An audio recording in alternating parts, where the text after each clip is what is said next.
StreamYard is behaving, and indeed, we are everywhere we're supposed to be. Welcome to Creative on Purpose Live, a show dedicated to helping solopreneurs like you build a fulfilling business on your terms that funds and fits your ideal lifestyle. I'm Scott Perry, your guide at the Solopreneur Success Substack and the Solopreneur Success Community at Substack. You can learn more about all that in the links that are going to be below this broadcast. I am thrilled to have my old friend, I mean, she's not old, but we've known each other a while. Casey von Neumann is with us. Casey, how are you? Please tell our viewers who you are, what you're up to these days, and where can people go to learn more about you and the difference you're making. Thanks, Scott. Thanks for having me. I'm Casey and based in Maine, and I am an executive coach. I am an operations consultant. I like to say I'm an operations nerd. I'm a writer, creative, and I'm one of those people that has a hard time talking about what I do because I have all these weird fingers in all these different pies. But that's pretty much how I describe myself at this point. And the best place to find out about me is caseyvonneumann.com. Sends links out to my Substack, TikTok, a couple of different programs I've got going. And gotten all that set up in the past few weeks, feeling pretty good about it. Awesome. Well, I'm looking forward to talking more about the program that you've got coming up. But before we get to that, the question I always like to lead with is kind of the origin story question. I'm guessing that 9-year-old Casey didn't wake up one day and say, you know what I would like to be when I grow up? I'd like to be an operations nerd. So how did you come to be doing what it is that you're doing these days? I've made every mistake possible through the exploring my own career and running small business. So at this point, I find a passion for helping other people avoid some of the mistakes that I've made. But I started out as a musician. That's one of the things you and I have in common. There's so many of us, and a music teacher. And but I always really struggled with executive functioning. I didn't realize that there was kind of a reason behind that, but in some ways, it sort of became a superpower, as so often happens, because I really felt, as a teacher, a strong passion for helping the underdog, somebody who I felt had a lot of potential and talent, but was really struggling to be able to actualize their creative dreams or even just learn the math that we were trying to learn, that kind of thing. So I founded 2 schools. One was a music school. The other was a small academic program for middle school. It was a tiny private school. And so I learned so much working side by side with a lot of students, many of whom were neurodivergent, including gifted, ADHD, some students who had dyslexia, and some who just hadn't really found a place in a traditional school setting. And it was deeply fulfilling work, and learned a lot about myself doing that over that process, realizing, I'm struggling with some of these same things, and that's why I have sort of overinvested in some of these tactics for helping somebody get to the next step and see some of the things that they're missing, where they go, everyone else can do this, why can't I do this? And kind of finding some of those missing pieces. And then as that has evolved, I've brought more of my work online. After COVID, that was definitely a necessity, and then have really found a home doing a lot of the same work for executives and small business owners and creatives, where we're actually not that different from 12-year-olds struggling with math. So it's actually kind of a similar experience, and a lot of my skill set and toolkit was equally applicable to helping people run their businesses more effectively and get past. Once they're past that initial challenge of how do I find clients and customers, okay, now what do I do? Now I'm a success. Oh no, what do I do with this? And how do I make this more effective? How do I make this fit the life that I actually want? That's been a lot of fun. Still evolving, but that's definitely found a little space there that I'm really enjoying. Yeah, that's really I love the story. I love the trajectory, and I also appreciate that you shared.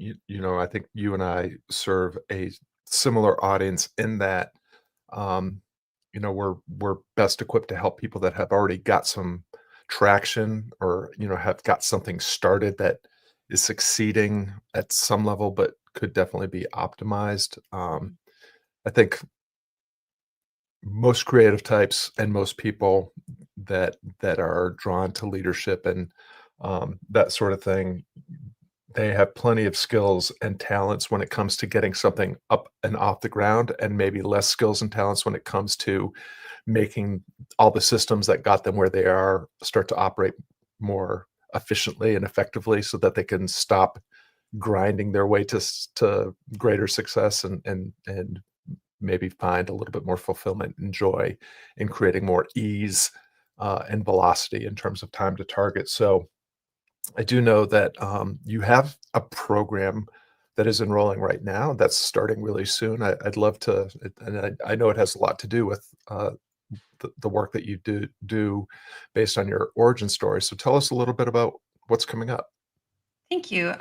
So it's called the Creative Productivity Club, and I've done some group programs in the past, and I just kind of called it like it's Casey's group program. And luckily, I had enough trust with individuals that that was enough for them to join in and get on board. But it's rather different from the one-on-one consulting that I do. So it's been challenging to try to figure out like when you have one person, you can just customize it to what they're looking for. But when you have a group, you sort of have to have more of a positioning and more of like, this is what this is for. So now I'm kind of back into it after taking some time away for pregnancy and childbirth and having now 1-year-old twins. And so I'm really excited to kind of relaunch a group program and like and with a new identity. So the Creative Productivity Club is really meant to help somebody who maybe they know what to do, but they're not sure how to do it, or maybe they know how to do the thing, but they need more support. In any case, it often boils down to a similar challenge of like, okay, which of all of this wide array of tactics, like what do I focus on? Which project should I pick? How do I move forward? And so a lot of people who have taken a ton of different courses and have had mentorship in the past, but now it's kind of this amorphous soup in their mind, that this fog cloud, and really helping to give some clarity, working in a small group. It's not going to be a big group, but to just be really intentional about saying, okay, for these next 90 days, what is the outcome that we're trying to create? And then we're going to work backwards and create the necessary structure, both in that project over the course of those 90 days, but then also in the day to day, what are we doing today to lay the bricks for creating that outcome? So some of it is figuring out what to do, and some of it is developing the habits and practices to support that doing. So bringing together different elements of my skill set of like helping advise and helping people choose and helping people figure out who to listen to and and like which tools to use, but then also here's the support to make sure that it actually happens. All of the executive functioning challenges that some of us have that sometimes don't show up until we're doing a big project that's ours, where we don't have anybody else who's asking for it. And we might show up for all of these other people. We'll be on time for all of our appointments, but we never actually make the space and time to do the thing that we want to achieve. So this is a container to make that possible and increase the likelihood that we actually get to the destination. I love it. It sounds really fascinating. You and I both share a passion for creativity, the creative process, and working with creatives. And one of the things that I'm always kind of interested in hearing from my fellow travelers in this space is, um, how do you think about defining and what makes up this identity of being a creative? So, just I'd love to hear your perspective on what does creativity mean to you, and what does being a creative mean to you? I love this topic. This topic, yes, indeed, is a passion of mine, and I think that this comes up a lot with even it's unexpected too because I'll start working with like a buttoned up executive, and then it'll come out that like, oh, but what I really want to do is, and it turns out that they have this creative drive and this creative dream, and that is sort of I think part of the reason that they were attracted to working with me over somebody who has more of that corporate type of executive coaching experience. because I think that it is so personal. And I always think about it as like, sometimes you have this dream that won't let you go, this thing that you feel like doing that has no logical purpose. It can't be explained. And the more you try to explain it, the more frustrated you're going to be and the more distanced you're going to be from actually making that happen. So I think letting ourselves accept those gifts, basically, not the gift in the sense of you have this gift that's been bestowed on you by the creator, but no, the gift of like the desire to create. I think that's what makes us a creative. And then giving yourself the space to pursue that, and you alone will know when it is when you're doing enough of it, because it'll feel like enough and you won't have that nagging sense of, oh, if only I could do this, if only I allowed myself to make time, or maybe next year, or maybe when I'm retired, and so on. And I think to let ourselves start and let ourselves deepen it until we get to the point where our head hits the pillow at night and we're like, yeah, yeah, I'm doing Yeah. I love that. I love that you wove in that idea of sufficiency or enoughness, and the struggle that people that might have a as a more primary identity as executives. My experience is that people that are drawn to leadership, people that are drawn to uh, the idea of creativity almost feels foreign to them. They it. feel like that it's not related to leading an organization or leading a team or just leading a group of people towards some sort of destination.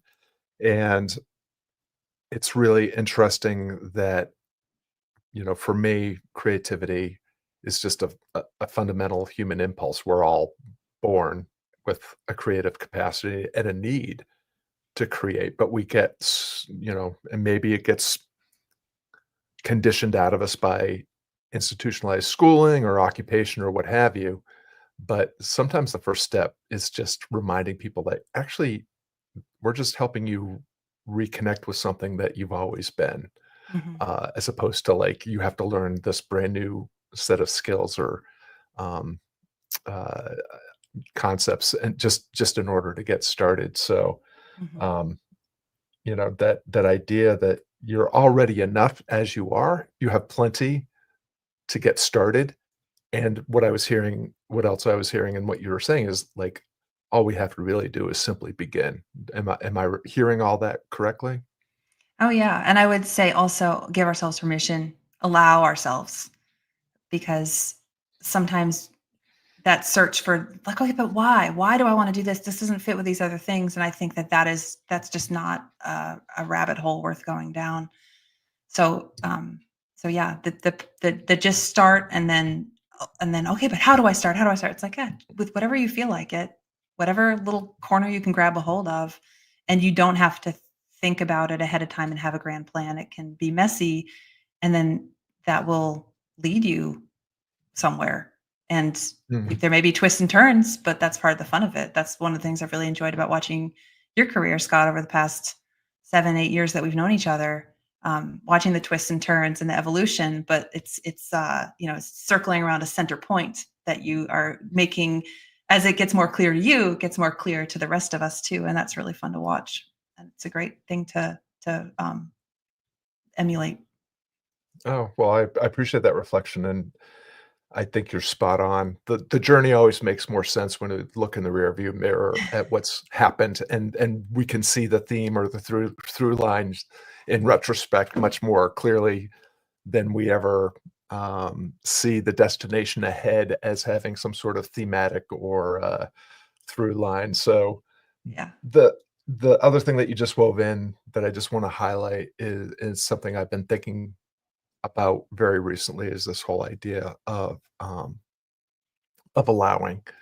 Like, we are born sufficient and whole as we are, possessing everything we need to not just survive but thrive and lead fulfilling, joyful lives, if we will simply accept our enoughness and allow ourselves to explore the edges of our understanding and abilities and become whatever it is that we want to become. And I have definite thoughts about the fact that our becoming often lies more in being more of what we've always been than in becoming something that's brand new.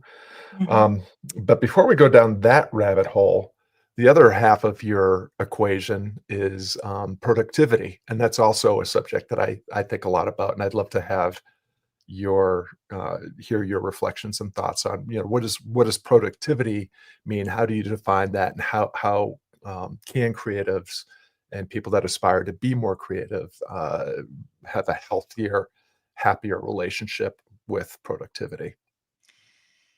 Productivity is kind of a loaded word, and I really have thought a lot about um, whether to use that word. And it's evolved over the past few years. Making videos on TikTok, the videos that started to really take off for me were the ones that were around what I was calling compassionate productivity, or then kind of humane productivity, because compassionate productivity was too many characters to fit, in my handle. So I had to had to tweak it. But hashtag compassionate productivity on TikTok, you're going to find a lot of my videos. And it was in some ways almost an oxymoron for people, because productivity, a lot of people associate it with like this sort of factory mindset and treating people like machines or robots, just drones, just designed to carry out a particular capitalistic task. And I think that productivity is actually so much more than that. I mean, the past couple of years, I you know grew to human beings with my body. Like, what is more productive than that? So really reframing it, and whenever I was like, lying on the couch and couldn't move, it's like, yeah, my body's working really hard right now. Like, I don't have any extra brain capacity for, being awake, much less actually doing a productive, quote unquote, type of task. Um, so that's kind of the frame that I use, and really think about productivity as, that we can define it in the way that suits us. And if we have this hunger, like we have a hunger to create, we have a hunger sometimes to do. I like to say that the opposite of work isn't rest, it's play. And so a lot of times, if we're feeling understimulated, um, the answer is not like, oh, I'm going to go and I'm going to rest. And it's like, fine, we need to meditate, we need to rest, we need to sleep, we need to do things where we're letting ourselves not be productive in any kind of sense. But there's other times where it's like, I want to make something, I want to have fun, I know I'm going to feel better if I finish washing these dishes. And then that's going to free up the next thing that I want to think about doing, or not doing. So to me, the core of how I think about productivity is starting where you are and doing what you can. And there's a lot to talk about within that, but a lot of it comes down to small steps. And so these days, I'm talking more about creative productivity, because I work with a lot of ambitious people, and I want to also send the message that it's not just about just taking these small steps and then inching along, and then um, create a soft and cozy environment for yourself if you want. But if what you want is something beyond that, because you want to create, you want to build something, then that's beautiful. And that's where the creative productivity comes in, which can still be compassionate, humane, and respecting of the fact that you're a human being and not a machine. But it really honors, like, what is the mark that you want to make? What is the thing that you want to make happen in this world? What is the thing that would bring you fulfillment to see happen, even if that's like a vacuumed living room floor, or a poem, or um, a post on social media, or throwing a party, or whatever it may be for that specific person, like following that and letting that be. And then I feel like what my role then is to step in and say, if you can't figure out how to break that down, or if you feel stuck, not sure how to proceed, or if the thing feels too big to do, then I love to help find those steps and find those nuances and find the the spaces where we can question our assumptions and kind of go back into and tinker, and then try it a different way and see if that gets us better results. What by better meaning results that are more in line with where we want to go. Yeah. I really appreciate all of those reflections. What came up for me is it helps to understand, like, what is the present creative endeavor for? Like, there is Mhm. plenty of room in our lives for creativity's sake. I have no problem with people that just wanna noodle around with watercolors or writing haikus, not because they have some sort of, it's kind of like playing music, right? You don't playing music, playing a song is not about it's the end of the song is not the point.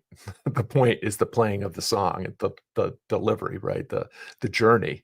Um, and so, but at the same time, sometimes it is through our creative capacity that we are trying to achieve some sort of aim or aspiration.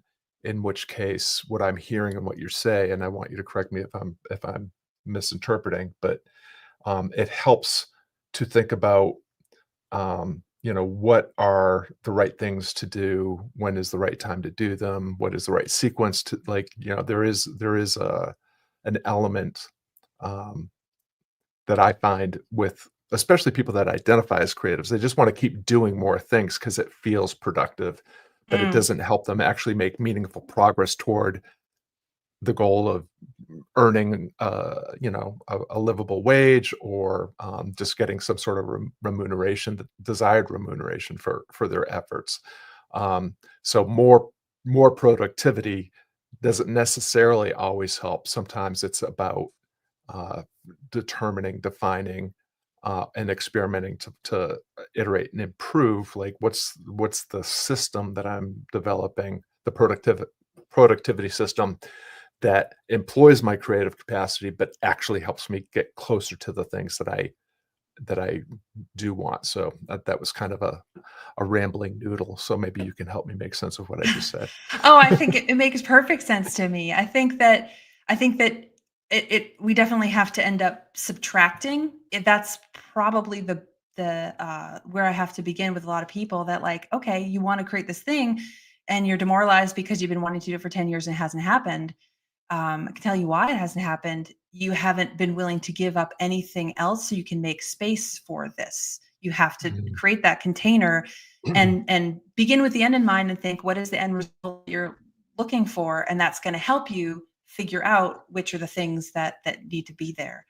Um, a lot of times we have the assumption too, especially creative people, especially people who have had a lot of things that they've been good at, then they are just going to assume I can be good at this too, and I can figure it out on my own. And uh, they don't always realize that they are actually missing some of the skills and knowledge that they might need, and so they can really shorten their learning curve by seeking mentorship, whether that comes in the form of books and courses or actual live interactions with fellow humans. But I think that, like, the core thing there is yeah, being willing to eliminate some of the things that we wanna temporarily eliminate some of the things so that we can focus, and deal with the discomfort of not being able to be everything. Making the Mhm. dream perhaps small enough that it's actually achievable within a specific time frame instead of moving the goalposts and say, "Well, I'm halfway, now let's make it double." And then we are making that dream farther and farther away, which I think is often kind of a way of hiding. Um, so the opportunity really is to make it small enough that we actually can see as many contours as we can as we get closer to it, even if we can't see it all at the beginning. Um, Yeah. Well, there's a bunch of threads that could be pulled there, but one of you said this earlier, and I want to iterate, or I want to amplify that, which is you talked about starting at the end and working your way back, and you just said start with the end in mind, and so it's both, right? You need to know where you're going, um, and if you're going to start working toward that destination, you need to know where you're starting and what you're starting with, and it's helpful to start at the end and work your way back. Like, what are the things that have to happen? I call it like defining the step before the step, right? Like, Mhm. here's the end result. Before I get that, I need this. Before I get that, I need this. Before I get that, I need this. And you work your way all the way back to, and here's the thing I can do right now that will give me the best chance of making meaningful progress.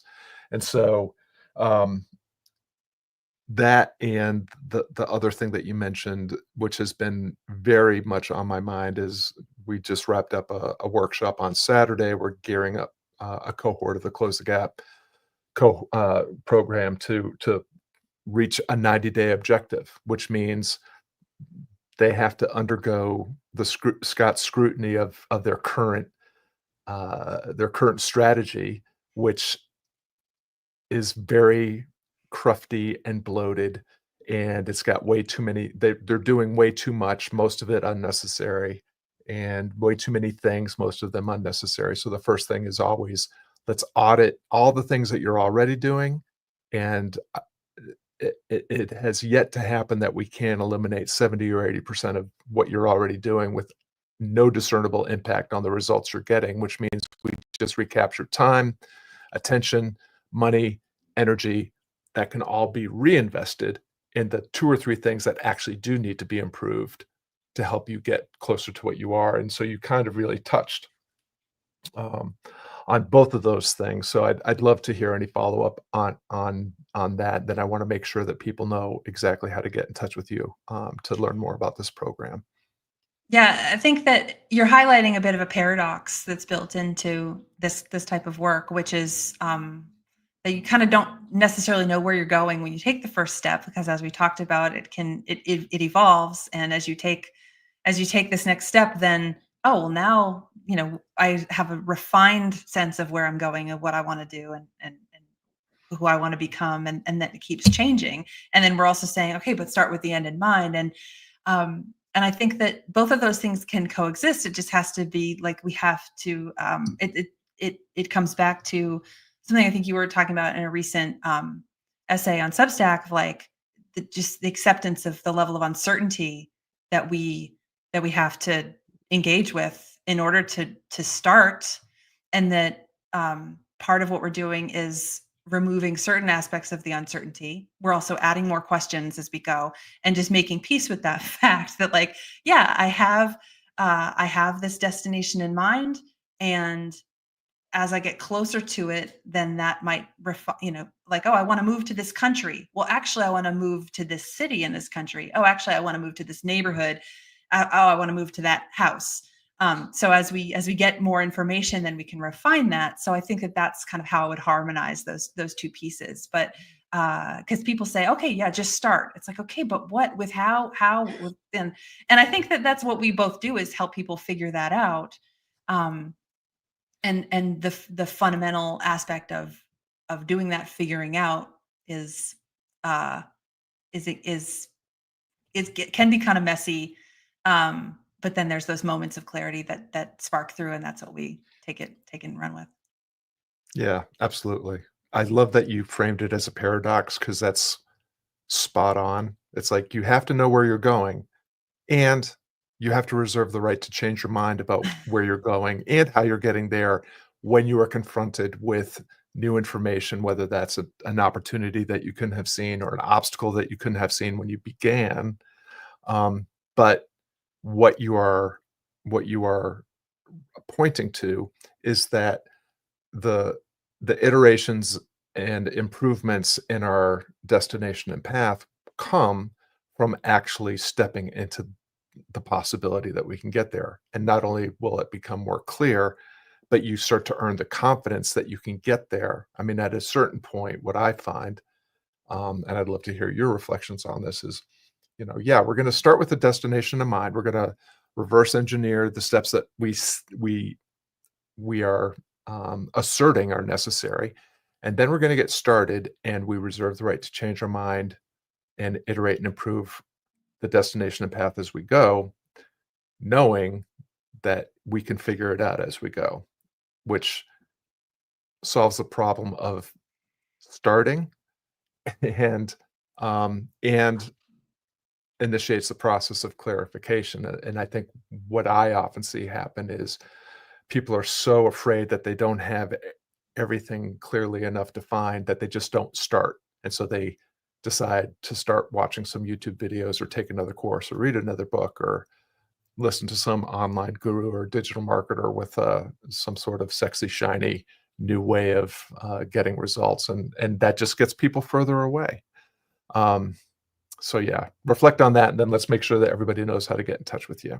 Sure. I think it comes down to experimentation, which you and I met in the marketing seminar all those years ago, Seth Godin's marketing seminar, and that was a key aspect of what I took away from that program was the value of experimentation, and which the achieving the result that you wanted isn't the definition of a successful experiment. It's did you learn something that is going to allow you to create another hypothesis to move forward. So the confidence to just keep going doesn't come from I got it right, but I did something. And then once you figure that out and realize that not all eyes are on you and waiting for you to fail and telling you that that you did it wrong and that you can just keep experimenting and keep playing. And that's what everybody who is you perceive to be ahead of you on the path is still just doing their own experiment. And as you say, Scott, playing your own game.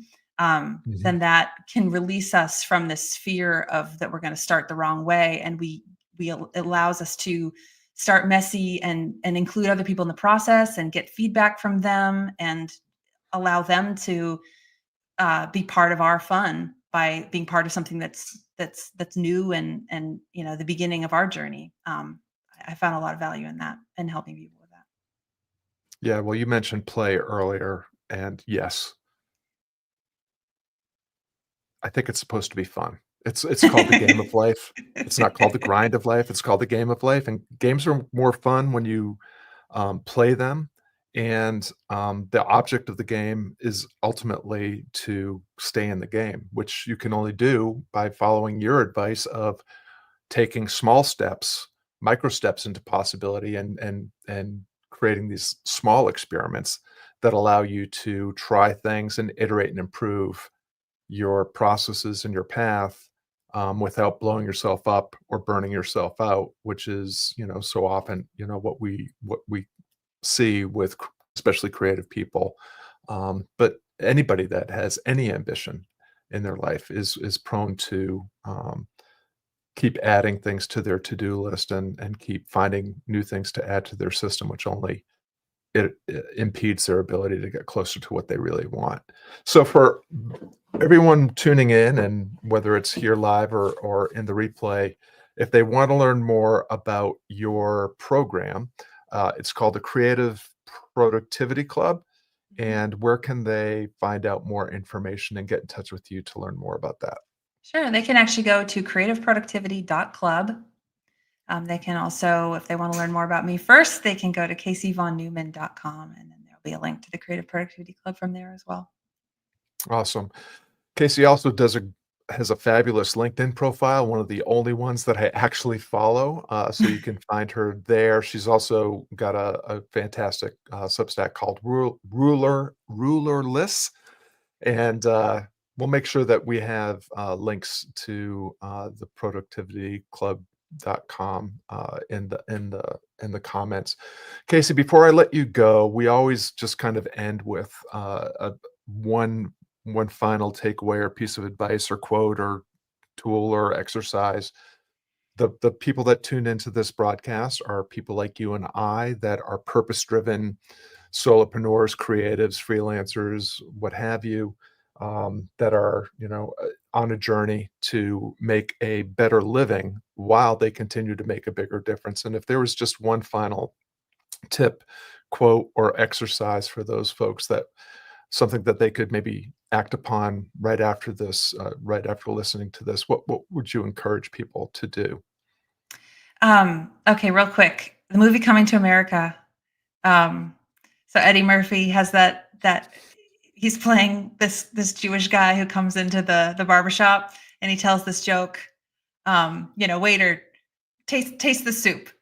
Okay, what is it? It's too hot. It's too cold. No, waiter, taste the soup. Okay, I mean, is it too salty? What's wrong? Just waiter, just taste the soup. And then the waiter goes, okay, fine. Where's the spoon? Ah, so I love this as a metaphor for like when we've talked about how you kind of can work backwards and find the step before the step.